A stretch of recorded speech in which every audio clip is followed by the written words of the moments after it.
A vida interior segundo Dom Chautard. União da vida ativa e da vida interior. Prioridade aos olhos de Deus da vida interior sobre a vida ativa. Em Deus está a vida, toda a vida, Ele é a própria vida. Ora, não é nas suas obras exteriores, por exemplo, na criação, que o Ser infinito manifesta essa vida da maneira mais intensa, mas no que a teologia chama operações ad intra, interiores. Nessa atividade inefável cujo termo é a geração perpétua do Filho, e a incessante processão do Espírito Santo. Essa é, por excelência, a sua obra essencial. Consideremos a vida mortal de Nosso Senhor, realização perfeita do plano divino. 30 anos de recolhimento e de solidão, depois 40 dias de retiro e de penitência preludiam a sua curta carreira evangélica, e, durante as suas excursões apostólicas, quantas vezes ainda o vemos retirar-se às montanhas, ou aos desertos, a fim de orar.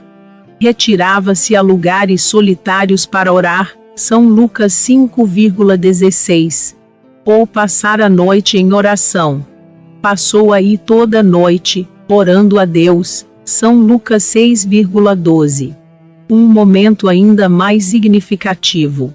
Marta deseja que o Senhor, condenando a suposta ociosidade da irmã, proclame a superioridade da vida ativa. A resposta de Jesus. Maria escolheu a boa parte, São Lucas 10,42, consagra a proeminência da vida interior. Que concluir daqui senão o desígnio bem patente de nos fazer sentir a preponderância da vida de oração sobre a vida ativa. Depois do Mestre, os apóstolos, fiéis a seus exemplos, reservaram antes de tudo para si o ofício da oração, pois, para se consagrarem ao ministério da palavra, deixaram as ocupações mais exteriores aos diáconos. Nós atenderemos sem cessar à oração e ao ministério da palavra. Atos dos Apóstolos 6,4. Os papas, por sua vez, os santos doutores, os teólogos afirmam que a vida interior em si é superior à vida ativa. Há alguns anos, uma mulher de fé, de virtude e de grande caráter, superiora geral de uma das mais importantes congregações educacionais do Aveyron, fora convidada por seus superiores eclesiásticos a favorecer a secularização de suas religiosas. Deveria, acaso, sacrificar as obras à vida religiosa, ou abandonar esta para conservar aquelas? Perplexa, não sabendo como conhecer a vontade de Deus, parte secretamente para Roma, obtém uma audiência de Leão XIII, expõe-lhe suas dúvidas, e a pressão exercida sobre ela a favor das obras do augusto ancião, após alguns instantes de recolhimento concentrado, deu-lhe esta resposta categórica. Antes de tudo, de preferência a todas as obras, conserve na vida religiosa suas filhas que realmente tiverem o espírito de seu santo estado, e o amor à vida de oração. E, caso lhe seja impossível conservá-las nesse espírito, e nessa vida, continuando as obras, Deus saberá, sendo necessário, suscitar na França outras operárias. Quanto às religiosas, por sua vida interior, sobretudo por suas orações, por seus sacrifícios, elas certamente serão mais úteis à França, ficando verdadeiramente religiosas, embora longe dela, que continuando a viver no solo da pátria, privadas dos tesouros de sua consagração a Deus. Em uma carta dirigida a importante instituto exclusivamente dedicado ao ensino, Pio X abertamente manifestou seu pensamento. Chega a nosso conhecimento que começa a difundir-se uma opinião, segundo a qual vós deveríeis considerar como coisa primária a educação das crianças e apenas como secundária a vossa profissão religiosa. que assim o exigiriam o espírito e as necessidades dos tempos. De forma alguma queremos que tal opinião encontre o mínimo crédito, seja de vossa parte, seja da parte dos demais institutos religiosos, que, como o vosso, têm por fim a educação. E que, portanto, bem assente, na parte que vos toca, que a vida religiosa é muitíssimo superior à vida comum, e que, se sois gravemente obrigados ao respeito do próximo pelo dever de ensinar, sobremodo mais graves são ainda as obrigações que vos vinculam a Deus. Mas não é, porventura, a aquisição da vida interior, a razão de ser da vida religiosa, seu fim principal, vita contemplativa, diz o angélico doutor, a vida contemplativa é melhor que a vida ativa e preferível a ela, acumula os comparativos de superioridade, para mostrar a excelência dessa vida interior. Vida mais sublime, mais segura, mais rica, mais suave, mais estável. Vita sublime. Ora, a vida ativa ocupa-se dos homens, a vida contemplativa faz-nos entrar no domínio das mais elevadas verdades, sem tirar os olhares do próprio princípio de toda a vida. Principium quod Deus est quaritur. Em tradução livre. O princípio qual Deus é procurado, buscado. Mais sublime, tem um horizonte e um campo de ação sobremaneira mais amplos. Marta, num só lugar, entregava-se corporalmente a vários trabalhos. Maria, pela caridade, trabalha em muitos lugares, e em numerosas obras. Contemplando e amando Deus, tudo vê, a tudo se estende, tudo compreende e abraça. Pode-se, logo, dizer que, em comparação com Maria, Marta inquieta-se com poucas coisas. Na vida quase exclusivamente ativa, a alma agita-se, torna-se febril, dispersa suas energias, e, portanto, debilita-se. Há nela um tríplice defeito. São Lucas 10,41-42. São as inquietações do pensamento, eis as perturbações que originam as afeições, multiplicação de ocupações, de onde há divisão no esforço, nos atos. Ao invés, uma só coisa se impõe, para constituir a vida interior: a união a Deus. O resto não pode ser senão secundário, unicamente praticado em virtude dessa união, e para fortificá-la ainda mais. Com a contemplação, todos os bens. Com ela me vieram todos os bens, sabedoria 7,11. É a parte sobre todas excelente. Escolheu a boa parte, São Lucas 10,42. A ela, afluem mais méritos. Por quê? Porque aumenta, ao mesmo tempo, o esforço da vontade, e o grau de graça santificante, e faz que a alma opere por um princípio de caridade. A alma verdadeiramente interior, abandona-se à vontade de Deus, aceita com inalterável paciência tanto as coisas agradáveis como as penosas, e há de até chegar a mostrar-se alegre no meio das aflições, feliz por carregar a sua cruz. Por mais intensa que seja, a vida ativa tem o seu termo neste mundo. Pregações, ensinamentos, trabalhos de todo gênero, tudo isso cessa no limiar da eternidade. A vida interior, essa não conhece ocaso, e não lhe será tirada. São Lucas 10,42. Por meio dela, a estância neste mundo não é mais que uma contínua ascensão para a luz, ascensão que a morte tornará incomparavelmente mais rutilante e mais rápida. Para resumir as excelências da vida interior, podem-se-lhe aplicar estas palavras de São Bernardo.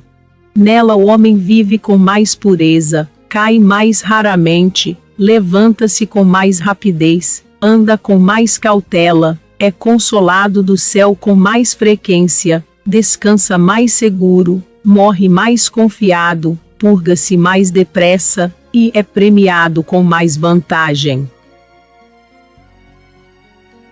2. As obras não devem ser mais que o transbordamento da vida interior. Sede perfeitos, como perfeito é vosso Pai Celestial. São Mateus 5,48. Guardadas todas as proporções, o modo como Deus está operando deve ser o critério, a regra da nossa vida interior e exterior. Ora, já sabemos que Deus é naturalmente dadivoso, e a experiência nos mostra o fato de Ele, neste mundo, espalhar com profusão seus benefícios sobre todos os seres, e ainda mais especialmente sobre a criatura humana. Dessa sorte, desde milhares, se não milhões de séculos, o universo inteiro é objeto dessa inesgotável prodigalidade, desentranhando-se sem cessar em benefício. Entretanto, nem por isso Deus fica mais pobre, e essa munificência inexaurível de forma alguma pode diminuir, seja no que for, seus infinitos recursos. Ao homem, Deus faz mais que conceder-lhe bens exteriores. Envia-lhe seu verbo. Mas ainda aqui, nesse ato de suprema generosidade, que outra coisa não é senão o dom de si mesmo, Deus nada abandona, nada pode abandonar da integridade de sua natureza. Dando-nos seu Filho, sempre o conserva em si mesmo. Por meio dos sacramentos, e especialmente por meio da Eucaristia, Jesus Cristo vem enriquecer-nos com suas graças. Sobre nós as derrama sem peso nem medida, porque Ele também é um oceano sem limites, cujo extravasamento escorre sobre nós, sem que jamais possa exauri-lo. Todos nós recebemos de sua plenitude. São João 1,16. Assim devemos ser, de alguma sorte, nós os homens apostólicos, que assumimos a nobre tarefa da santificação alheia. O nosso próprio Verbo é o Espírito interior, que a graça formou em nossas almas. Vivifique logo esse Espírito todas as manifestações interiores de nosso zelo, mas, como incessantemente o despendemos em prol do próximo, sem intermissão o devemos renovar também por via dos meios que Jesus nos oferece. Seja a nossa vida interior como tronco túmido de seiva robusta, desatar-se sempre em flores de nossas obras uma alma de apóstolo. Mas é ela a primeira que deve ser inundada de luz e inflamada em amor, a fim de que, refletindo essa luz, e esse calor, possa esclarecer e abrasar depois as outras almas. O que viram, o que consideraram com os próprios olhos, o que quase palparam com as mãos, eles o hão de ensinar aos homens. Sua boca fundirá nos corações a abundância das doçuras celestes. Podemos agora deduzir o seguinte princípio: a vida ativa deve proceder da vida contemplativa, traduzida e continuada exteriormente, desligando-se dela o menos possível. Os santos padres, os doutores à porfia proclamam essa doutrina. Antes de permitir a sua língua que fale, o apóstolo deve elevar a Deus sua alma ávida, a fim de exalar o que tiver bebido, e de disseminar aquilo, de que estiver repleto. Santo Agostinho. É necessário receber, diz o pseudo Dionísio, antes de comunicar, e os anjos superiores apenas transmitem aos inferiores as luzes cuja plenitude receberam. Nas coisas divinas, o Criador estabeleceu esta ordem. Aquele que tem por missão distribui-las deve ser o primeiro a participar delas e a encher-se com abundância das graças que Deus quer dispensar às almas, por seu intermédio. Então, mas somente então, lhe será permitido tornar os demais participantes delas. Quem desconhece esta palavra de São Bernardo aos apóstolos: se sois sábios, sede reservatórios e não canais? O canal deixa correr a água recebida, sem guardar uma só gota dela. Ao invés, o reservatório enche-se primeiramente, e, depois, sem se esvaziar, verte torrentes incessantemente renovadas sobre os campos que fertiliza. Dos que se devotam às obras, quantos há por aí que são apenas canais, ficando sempre secos mesmo, quando procuram fecundar os corações. Há hoje, na igreja muitos canais, mas reservatórios, muito poucos. Ajuntava com tristeza o abade de Claraval: toda causa é superior a seu efeito. Logo, para aperfeiçoar os outros, é mister uma perfeição maior, do que para qualquer um, se aperfeiçoar simplesmente a si mesmo. Como a mãe não pode amamentar o filho senão na medida em que ela própria se alimenta, assim também os confessores, os diretores de almas, os pregadores, os catequistas, os professores devem primeiramente assimilar a substância, com que hão de nutrir em seguida os filhos da Igreja. A verdade e o amor divino são os elementos dessa substância. E só a vida interior traduz a verdade e a caridade divinas de maneira a torná-las verdadeiro alimento capaz de engendrar a vida. 3. Base, fim e meios de uma obra devem ser impregnados de vida interior, obra digna desse nome, devemos dizer, porque algumas, em nossos dias, não merecem tal título. São uma espécie de empresas organizadas sob o rótulo da piedade, com o fim real de granjear para seus fundadores, além dos aplausos do público, nomeada de habilidade pouco vulgar, e para o bom êxito das quais eles lançam mão de todos os meios mesmo, sendo necessário, dos menos justificáveis. Outras obras merecem, certamente, melhor apreciação. Querem o bem. Fim e meios são nelas irrepreensíveis. No entanto, a despeito de milhares de esforços, nulos ou quase nulos foram os resultados, porque os organizadores delas apenas tinham uma fé titubeante no poder de ação da vida sobrenatural sobre as almas para precisar o que deve ser uma obra. Julgamos preferível ceder a palavra a um homem que ilustrou uma região inteira com o seu apostolado, e relembrar a lição que dele recebemos logo nos alvores de nosso ministério sacerdotal. Procurávamos então fundar um patronato de jovens. Depois de ter visitado os círculos católicos de Paris e de algumas cidades da França, as obras de Valdis Bois etc., fomos estudar em Marselha as obras de juventude do Santo Padre Alemande e do venerando cônego Timon David. Apraz-nos recordar a intensa comoção de nosso coração de jovem sacerdote ao escutar atentamente as palavras deste último.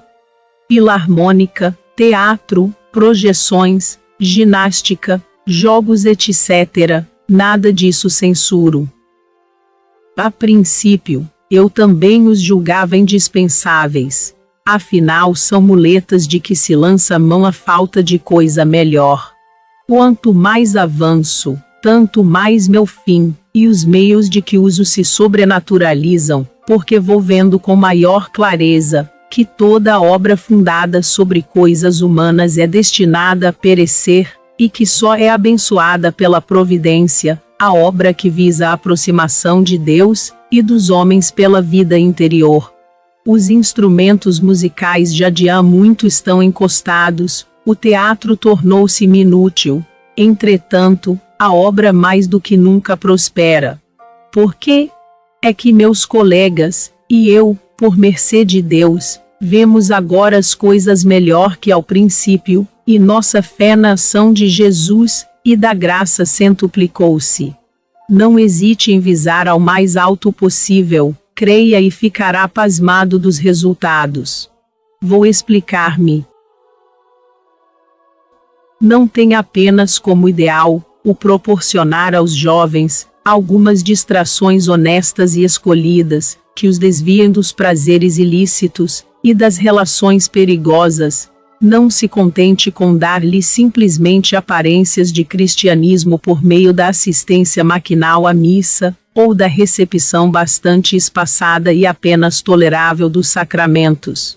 Faze-te ao alto São Lucas 5,4. Em traduções mais atuais, vemos avança para águas mais profundas. Antes de mais nada, tenha a nobre ambição de obter, a todo custo, que certo número deles tomem a resolução enérgica de viver como cristãos fervorosos, isto é, com a prática da meditação diária, com o hábito da assistência cotidiana à missa, se for possível, com uma breve leitura espiritual, e, como é evidente, com frequentes e frutuosas comunhões. Consagre todas as tuas solicitudes em infundir nesse rebanho escolhido um grande amor a Jesus Cristo, o espírito de oração, de abnegação, de vigilância sobre si mesmos, em uma palavra, sólidas virtudes. Desenvolva com não menor cuidado em suas almas a fome da Eucaristia. Depois, vá pouco a pouco estimulando esses jovens à ação sobre seus companheiros. Faça deles apóstolos francos, dedicados, bons, ardorosos, varonis, sem devoções acanhadas, cheios de tato.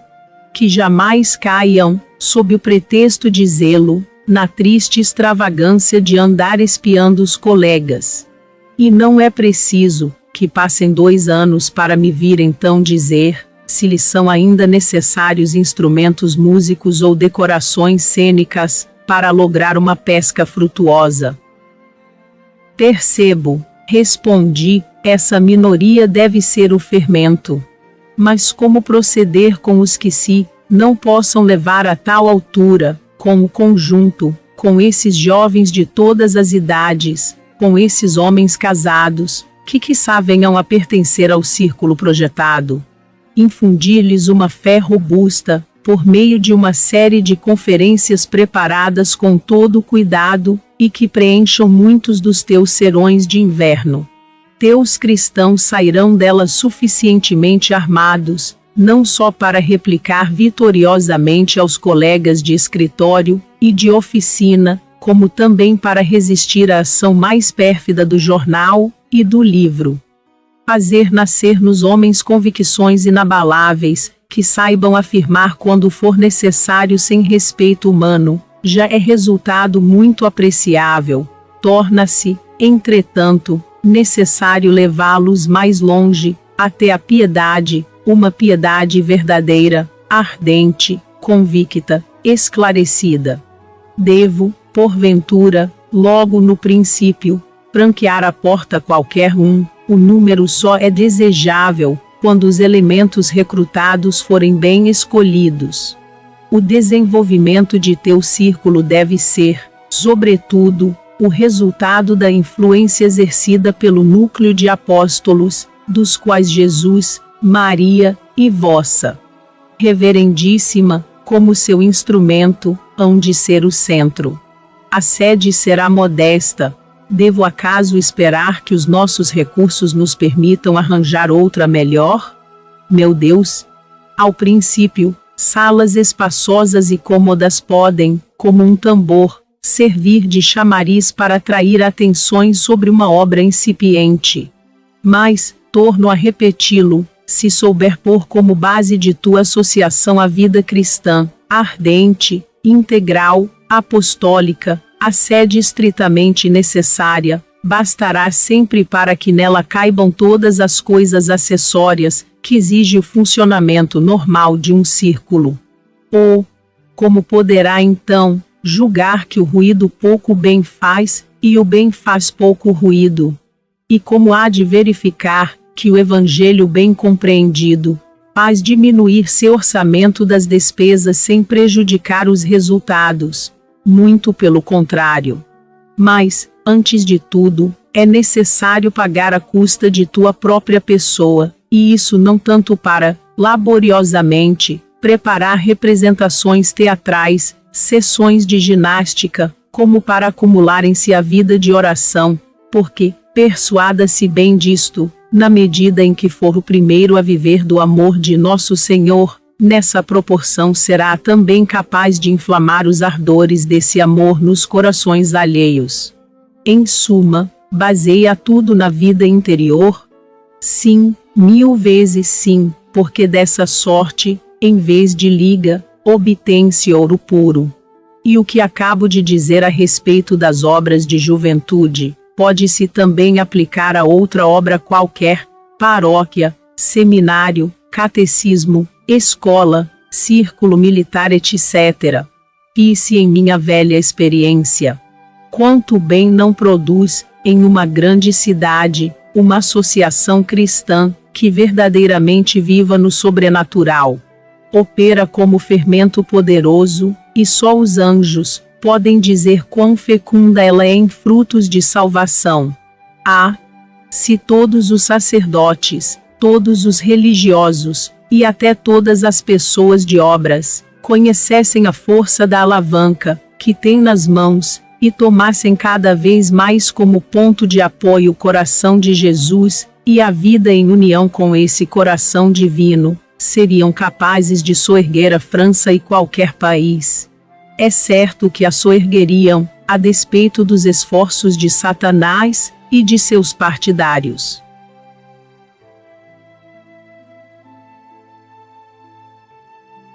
(4) Vida interior e vida ativa mutuamente se reclamam. Como o amor de Deus se revela pelos atos da vida interior, assim o amor do próximo se manifesta pelas operações da vida exterior. Portanto, não podendo o amor de Deus separar-se do amor do próximo, resulta daí que essas duas formas de vida não podem também, de maneira alguma, subsistir uma sem a outra. Ponto de igual sorte, diz Soares, não pode existir estado correta e normalmente ordenado para chegar à perfeição, sem que participe em certa medida da ação e da contemplação. O ilustre jesuíta limita-se a comentar o ensinamento de Santo Tomás. Aqueles que são chamados às obras da vida ativa, diz o doutor Angélico, erram se julgam que esse dever os dispensa da vida contemplativa. Tal dever é um acréscimo desta vida, e não lhe diminui a intensidade.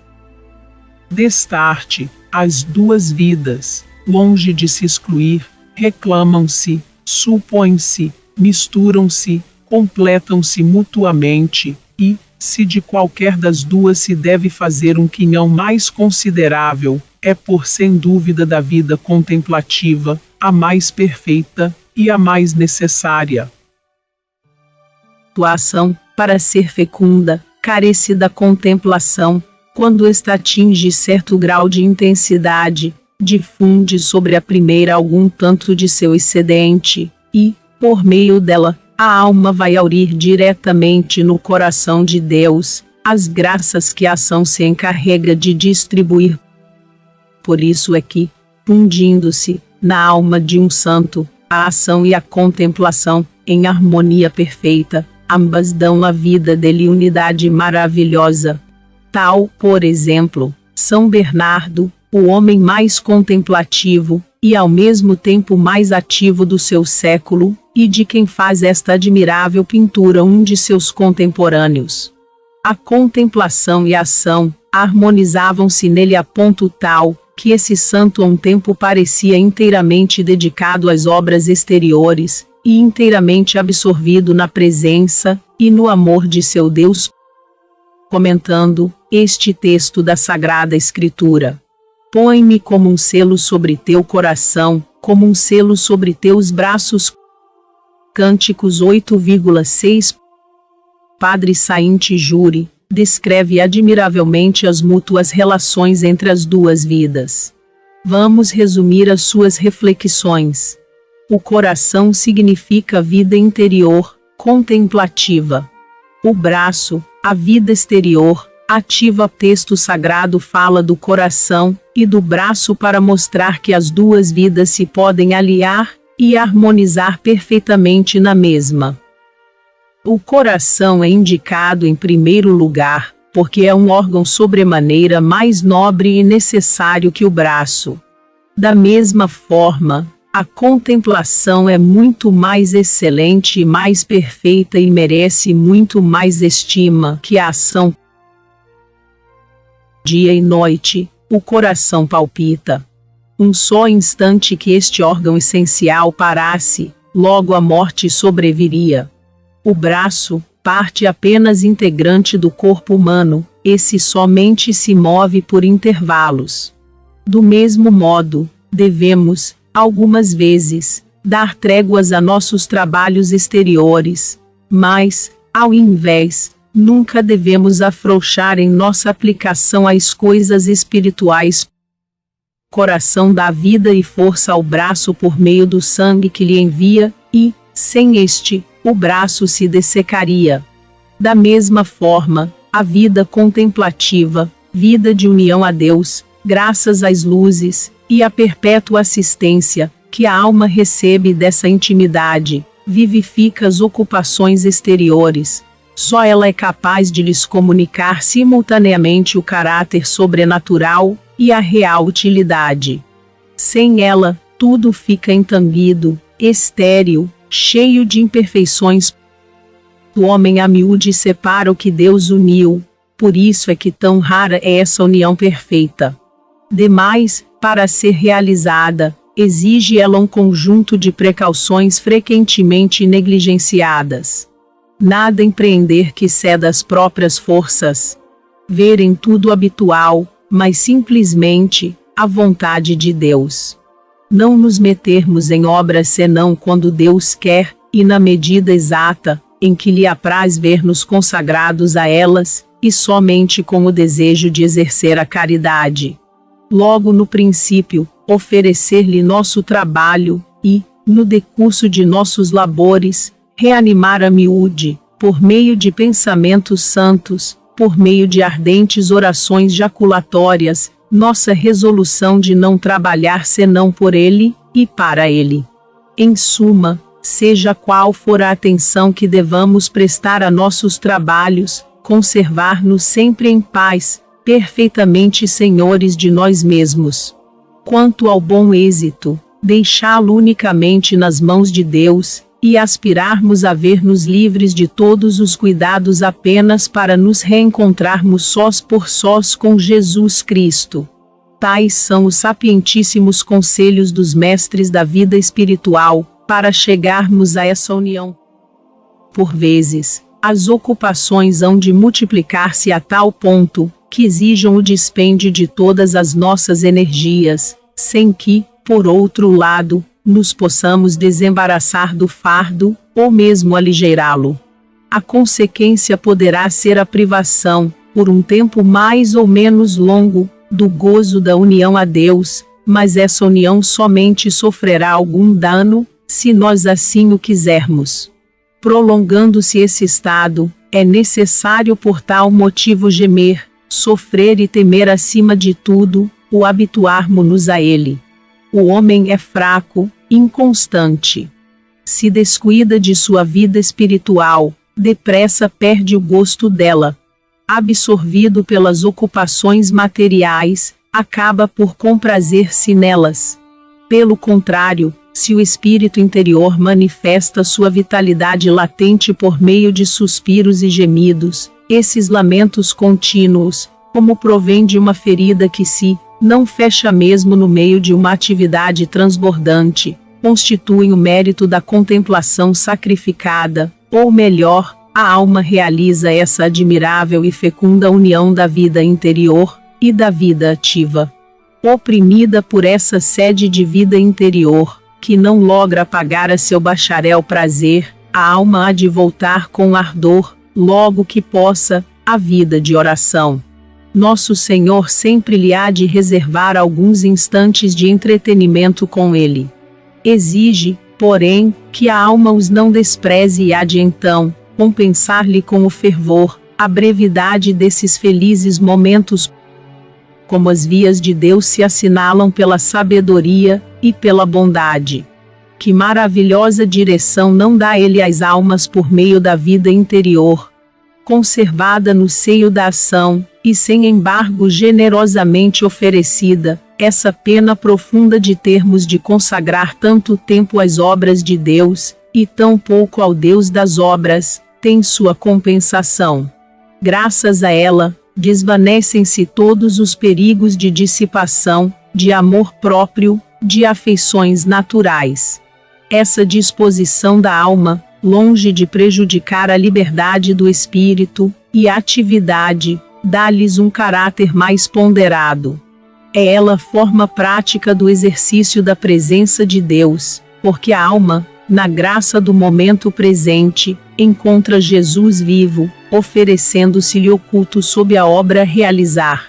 Jesus trabalha com ela, e ampara quantas pessoas, que desempenham cargos, hão de dever a essa pena salutar bem compreendida, a esse desejo sempre sacrificado, e sempre vivo de ter mais momentos livres, para estar junto do sacrário, e essas comunhões espirituais desde então quase incessantes, hão de dever, repetimos, a fecundidade de sua ação, e, ao mesmo tempo, tanto a salvaguarda de sua alma, como seus progressos na virtude.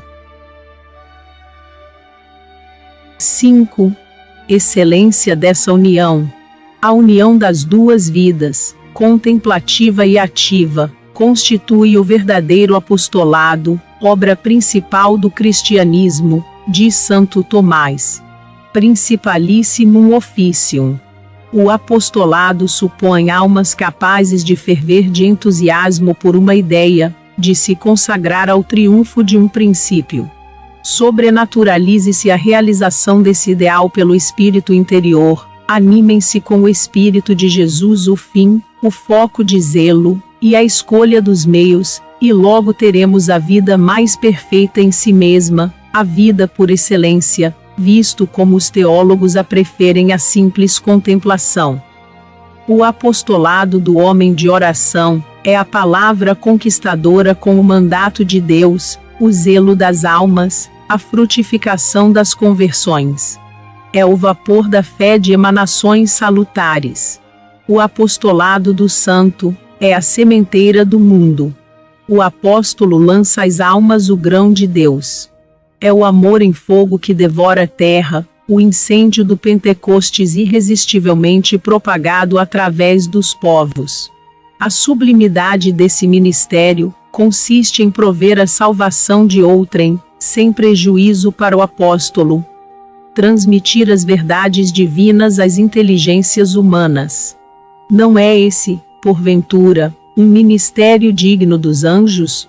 Bom é contemplar a verdade, mas melhor é ainda comunicá-la aos outros. Refletir a luz é algo mais que recebê-la. Iluminar vale mais que luzir debaixo do alqueire. Pela contemplação, a alma alimenta-se, pelo apostolado, dá-se. Essa mistura do apostolado com todos os dispêndios de seu próprio zelo, e da contemplação com suas elevações sublimes, que produziu os maiores santos. São Dionísio, São Martinho, São Bernardo, São Domingos, São Francisco de Assis, São Francisco Xavier, São Filipe Neri, Santo Afonso, todos tão ardentes contemplativos como apóstolos poderosos do vida interior e vida ativa. Santidade nas obras. União poderosa, união fecunda. Como são grandes os prodígios de conversão que vós operais. Ó Deus, concedei à vossa Igreja corações devorados pelo desejo de se dar, uma sede ardente de vida de oração. Dai a vossos operários essa ação contemplativa e essa contemplação ativa. Então, vossa obra há de ter sua realização e vos hão de alcançar essas vitórias, que lhes anunciastes antes de vossa ascensão gloriosa.